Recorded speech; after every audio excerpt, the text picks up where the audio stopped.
आत्मा को ही ब्रह्म का स्वरूप कहा गया है।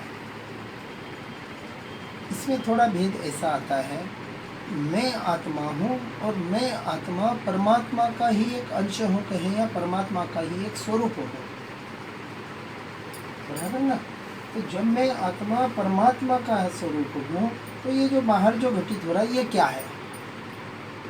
बाहर जो मन वचन काया जिसको हम कहते हैं ये शरीर की सारी क्रियाएं हैं, सब कुछ ये परिणाम हो रहा है।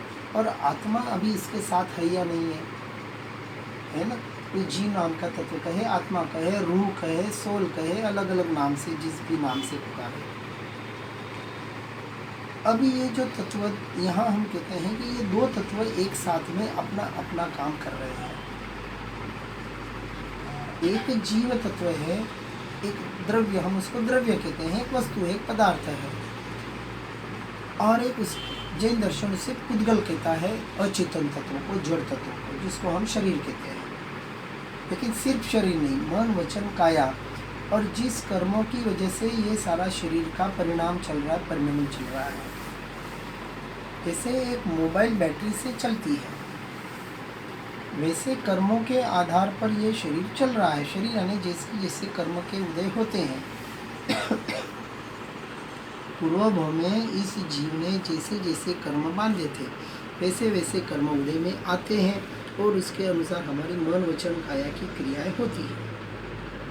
तो प्रारब्ध कर्म कहे, संचित कर्म कहे, इसके आधार पर इस मन वचन काया का सारा ये बाहर का परिणाम चल रहा है। लेकिन जीव ने यानी आत्मा ने अपनी भूल की वजह से, स्वयं की पहचान न होने की वजह से उसमें एकत्व कर लिया, ये मैं और मेरा मान लिया। कर्म के उदय से ये शरीर मिला, अभी ये तो मनुष्य की देह मिली, हो सकता है अगले भाव में कोई पशु की शरीर मिले, अगले भाव में जैसे कोई माने न माने आगे की बातें, कोई स्वर्ग में जाए, कोई नर्क में जाए, स्वर्ग में जाए तो देवता का शरीर मिलेगा, नर में जाएगा तो नपुंसक का शरीर मिलेगा। कुछ न कुछ उस शरीर उस कर्म के आधार पर वो जीव धारण करेगा और वापस जहाँ जहाँ जीव गया, अनादि का ये जो जीव का संस्कार पड़ा हुआ है आत्मा का, जिस देह में ये जीव गया उस देह को उसने मैं माना ना। अब जैसे उस देह को उसने मैं माना, देह से संबंधित सारे जो भी रिलेशन है या जो भी प्रोसेस है, प्रक्रिया है, उसमें मेरापना हो गया। ये मैं और मेरापना है, ये जीव का अनादि का संस्कार है, आज का नहीं है, एक भाव का नहीं है। अब जैसे कोई कुत्ते के भी पिल्ले होते हैं, अब उस कुतिया को पता है कि ये मेरे बच्चे हैं, अब आप उसके पास बच्चे को हाथ लगाने जाए, चाहे अच्छे दृष्टि से भी जाए, तो वो आपको पास जाने नहीं देगी। तो उसमें एकत्व बुद्धि है कि ये मेरे बच्चे हैं, कोई हाथ लगा देगा, इसको मार भी सकता है, तो उसके जो भाव है वो आपको भोंक के आपको बाहर दूर भगा देगी।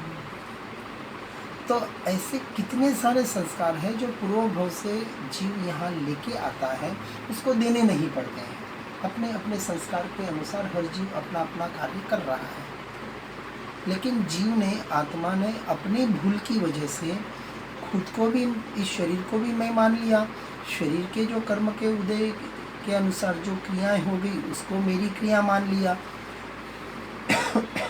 और इसकी वजह से बाहर ये जो जुड़ा हुआ संसार और उनकी क्रियाएं, इन सब में एकत्व ममत्व करके अपने इस कल्पनामय जीवन में इतना उलझ गया कि अपने आप को भूल गया।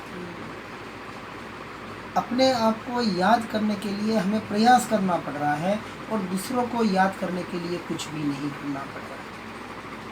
जब एक लड़के और लड़की की सगाई होती है, नारियल पकड़ा दिया, सिक्का पकड़ा दिया, कुछ भी पकड़ा दिया कि अब बात पक्की हो गई,